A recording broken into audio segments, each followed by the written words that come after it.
Tension. ছোট মানুষ আবার টেনশন বুঝো। খুব ভয় লাগতেছে যে আজকে ডক্টর কি বলবে, এই কথাটা এখানে মনে করে খুঁজতে ডক্টর কি বলবে, ডক্টর ভালোই বলবে কি খারাপ বলবে, সেটা নিয়ে খুব টেনশন। আরে মেয়েটা কত আশায় বুক বেঁধে আছে, অসুস্থ হয়ে বাড়ি ফিরবে, ও নিজে পায়ে হেঁটে বাড়ি ফিরবে, তাই না? হ্যাঁ, আপনারা দোয়া করবেন আমি যেন সুস্থ হয়ে বারবারই নিজের আপনাদের কাছ পায়ে থেকে দোয়া চাই। হাঁটে যেতে পারি, এই ঢাকা থেকে পাবনা। আর আমার সাথে ছিল হাজার হাজার দেশ প্রবাসের ভাই বোন, যারা তোমার ভিডিও গুলো দেখে তোমাকে এত পরিমাণ ভালোবাসা জানিয়েছে এবং তোমার জন্য সবাই দোয়া করেছে, সবাই ব্যথিত তোমার জন্য। আলহামদুলিল্লাহ, তারা যেন তাদের দোয়ায় যেন আজকে আমি ভালো কিছু শুনতে পারি, আর আমার অপারেশন কবে ডেট হবে, অপারেশন হবে কিনা এটাও যেন শুনতে পারি। এখন দেখো মাথার উপরে কত বড় একটা ওভারব্রিজ, মেট্রো। হ্যাঁ, তুমি কি কোনোদিন দেখছিলা? না, কোনোদিন দেখিনি। অবাক লাগছে না চারদিকে দেখে? হ্যাঁ, খুবই অবাক লাগছে, কখনো দেখিনি, হঠাৎ করে দেখলাম। কাটা ভরা জীবনটা একটু সুন্দর করার প্রচেষ্টায় আমরা অলরেডি কিছুদিন ধরে আপ্রাণ চেষ্টা করে যাচ্ছি। সেই ধারাবাহিকতায় আজকে আমরা এই মুহূর্তে উদ্দেশ্যে রওনা দিয়েছি হচ্ছে পঙ্গু হাসপাতালের বিশেষজ্ঞ ডাক্তার টিম বলেছে আজ মঙ্গলবার তারা আরেক দফায় যারা অপারেশন করে সেই সকল বিশেষজ্ঞরা মিলে জান্নাতের অবস্থা, ওর মাসেলস গুলো কি অবস্থায় আছে এবং কতটা শিথিল হয়ে আছে সেগুলো দেখার পরে অ্যানালাইসিস করে তারা আজকে একটা সিদ্ধান্ত নিবে। এখন আমরা সেখানেই যাচ্ছি, হাসি মুখে তো যাচ্ছি, আল্লাহ জানে কি হয়। না টেনশন হচ্ছে? অনেক টেনশন হচ্ছে, আপনারা দোয়া করবেন হাসি মুখে যাচ্ছে, হাসি মুখে যেন ভাই আর আপু যে কষ্ট করে এসেছে এই কষ্টের যেন ফলাফল আমরা আজকে পাই। অনেক কষ্ট করছে আপু আমার জন্য, 4 সপ্তাহ ধরে ওই পাবনা থেকে ঢাকায় আসছে, অনেক কষ্ট না, অনেক কষ্ট হচ্ছে। ভাই আর আপু যাতে সফলতা পায় আমার কষ্ট ভাগ করে নেওয়ার জন্য। আমার সব কষ্টই প্রাণ ফিরে পাবে যদি তুমি সুস্থ হও।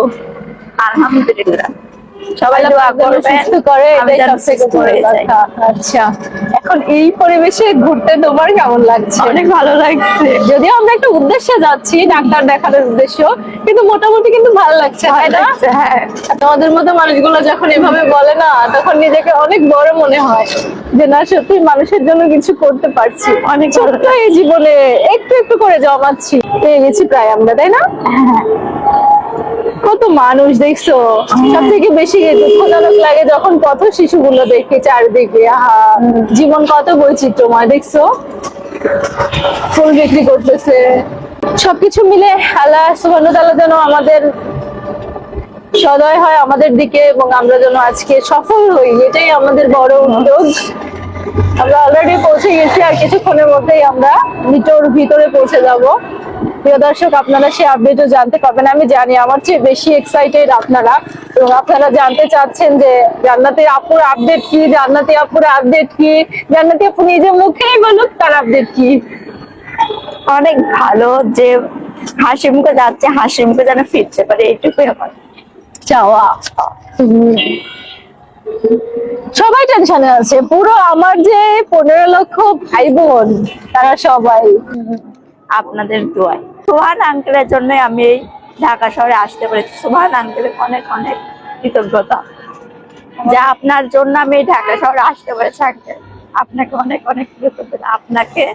আপনি যদি না থাকতেন পাশে, মনে হয় আমি এই ঢাকা শহর দেখতে পারতাম না। কিছু কিছু অনুভূতি এক্সপ্লেন করা যায় না। প্রিয় আঙ্কেল, আপনার প্রতি শ্রদ্ধা কৃতজ্ঞতা সবসময় থাকবে। আপনার মতো মানুষ সমাজে দরকার, আপনি সমাজের আইডল।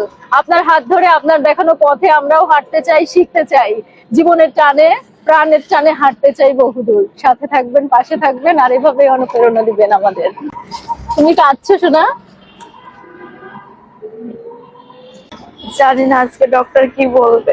আল্লাহ ভরসা, আল্লাহ ভরসা, যাই হবে ভালো কিছু হবে, আমি আশাবাদী এবং আমি বিশ্বাস করি যে আল্লাহ আমাদের সাথে আছে, আল্লাহ অসহায় মানুষের সাথে থাকে ইনশাআল্লাহ। কাঁদো না, তোমার জন্য আমি এত কষ্ট করে চলে আসি, তোমাকে নিয়ে এত জার্নি করতেছি, আমি মনে হয় আমার পরিবারের জন্য এতটা করি নাই এখন পর্যন্ত যতটা তোমার জন্য আমি চেষ্টা করছি। তো আল্লাহ আমাকে নিরাশ করবে না, তোমাকেও নিরাশ করবে না, নিশ্চয়ই আমাদের উত্তম কিছু দান করবে আল্লাহ। আসো এবার